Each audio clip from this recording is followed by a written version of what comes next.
आगे बढ़ेंगे। शिवसेना चीफ उद्धव ठाकरे अयोध्या से रवाना होने से कबल एक प्रेस कॉन्फ्रेंस करके अपने दौरे को कामयाब उन्होंने करार दिया। उन्होंने कहा कि अयोध्या आने का इनका एजेंडा किसी से छुपा नहीं है। उद्धव ठाकरे ने कहा कि इंतखाबात आते ही सभी लीडरान राम राम करते हैं और बाद में आराम करते हैं। उद्धव ठाकरे ने कहा कि अब हिंदुओं के जज्बात के साथ खिलवाड़ नहीं होना चाहिए। आप चाहे कानून बनाओ या ऑर्डिनेंस लाओ, लेकिन राम मंदिर की तारीख बताओ।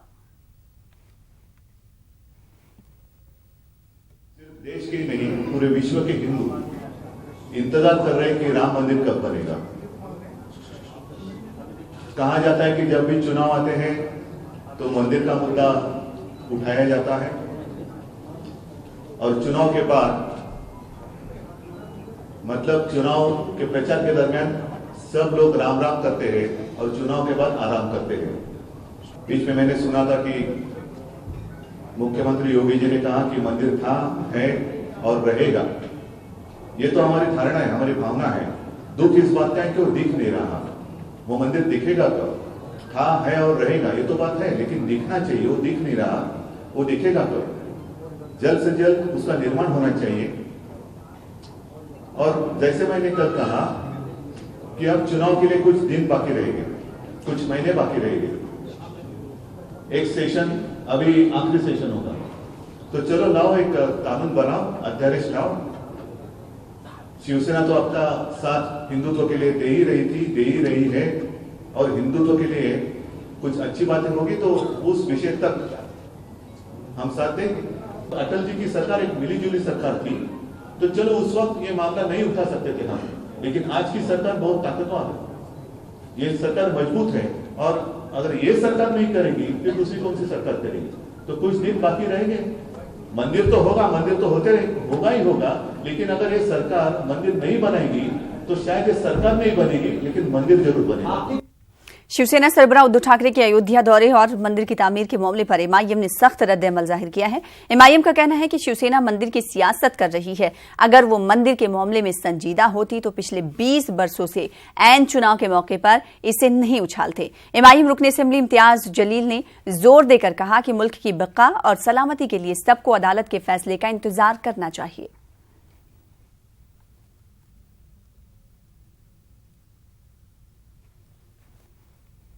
देखिए, शिवसेना ने अभी एक नारा लगाया है और पूरे महाराष्ट्र के अंदर और पूरे उत्तर प्रदेश में उन्होंने होर्डिंग्स लगाए हैं और ये कह रहे हैं कि पहले मंदिर फिर सरकार।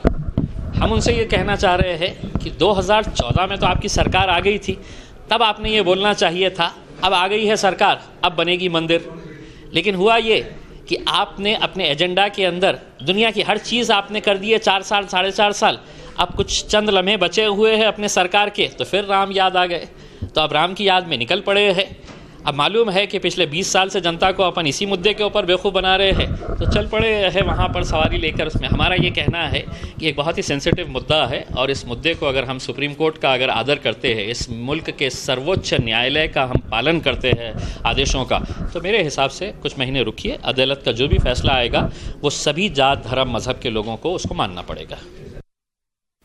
अयोध्या में मुनक्किदा धर्म संसद पर मजहबी रहनुमा मुफ्ती मुकर्रम ने बयान देते हुए कहा कि यह धर्म संसद नहीं बल्कि शक्ति प्रदर्शन है।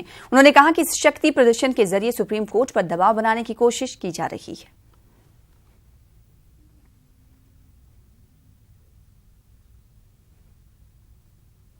असल में ये धर्म संसद नहीं है, ये तो शक्ति प्रदर्शन है। सुप्रीम कोर्ट पे दबाव डालने के लिए, सरकार पे दबाव डालने के लिए ये एक कोशिश हो रही है।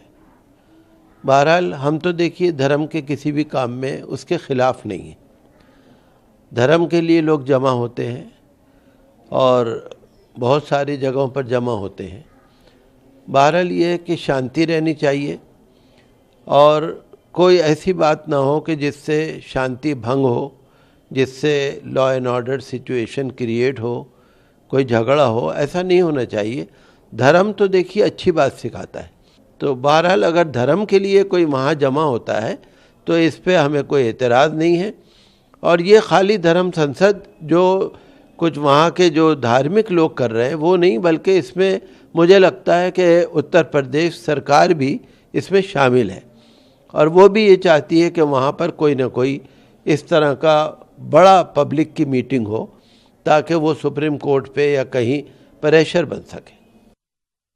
उधर senior SP leader Azam Khan ने शिवसेना को सख्त तनकीद का निशाना बनाया है। उन्होंने कहा कि ये वही पार्टी है जिसने बाबरी मस्जिद को मुनहदम किया, बीजेपी तो बाद में सामने आई। देखिए 6 दिसंबर 92 को मस्जिद शिवसेना ने ही गिराई थी, भाजपा ने नहीं गिराई थी। मैंने पहला स्टेटमेंट सुना था 6 दिसंबर को लाल कृष्ण आडवाणी जी का, जब प्रेस वालों ने उनसे ये पूछा और उसके बाद वो बाइट नहीं दिखाई गई थी कि बाबरी मस्जिद टूट रही है, आपका क्या कहना है, तो उन्होंने कहा नहीं हमारे एजेंडे में नहीं है। लेकिन थोड़ी देर बाद वही ये कह रहे थे कि हमें गर्व है कि हमने बाबरी मस्जिद गिराई है। लेकिन सच ये है बाबरी मस्जिद शिवसेना ने गिराई थी, भाजपा ने नहीं गिराई थी। उन्हें श्रेय। भोपाल के सहरोजा आलमी तबलीगी इज्तिमा के आखिरी दिन उलमाए दीन ने उम्मत मुसल्लिमा से मसलकी इख्तलाफात से ऊपर उठकर आपसी इत्तेहाद को फरोग देने और ईमान की रस्सी को मजबूती से पकड़ने पर जोर दिया। उलमाए दीन ने उम्मत मुसल्लिमा से इल्म के हुसूल के लिए जद्दोजहद करने की तलकीन की। इज्तिमा के आखिरी दिन भी मुल्क बैरून मुल्क से जमातों के आने जाने का सिलसिला दिन भर जारी रहा। आलमी इज्तिमा में 16 ममालिक समेत हिंदुस्तान के मुख्तलिफ शहरों से लाखों की तादाद में फर्जंदान तौहीद ने शिरकत की। इज्तिमाई दुआ में शामिल होने के लिए जहां खास सिक्योरिटी का इंतजाम किया गया था, वहीं बाहर से आने वाली जमातों की ये खास उनके लिए मौका था कि इन्हें अल्लाह वालों के बीच दुआ करने का मौका मिलेगा। इज्तिमा का इख्तिताम हर साल इज्तिमाई दुआ के साथ होता है। इज्तिमाई दुआ में शिरकत के लिए इज्तिमाई कमेटी और मकामी पुलिस इंतजामिया के जरिए खास इंतजाम किया जाता है। भोपाल शहर से इज्तिमागाह की जानिब जाने वाले रूट को जहां डाइवर्ट कर दिया गया, वहीं 1600 पुलिस एहलकारों के साथ 14,000 रजाकारों को भी तैनात किया गया है।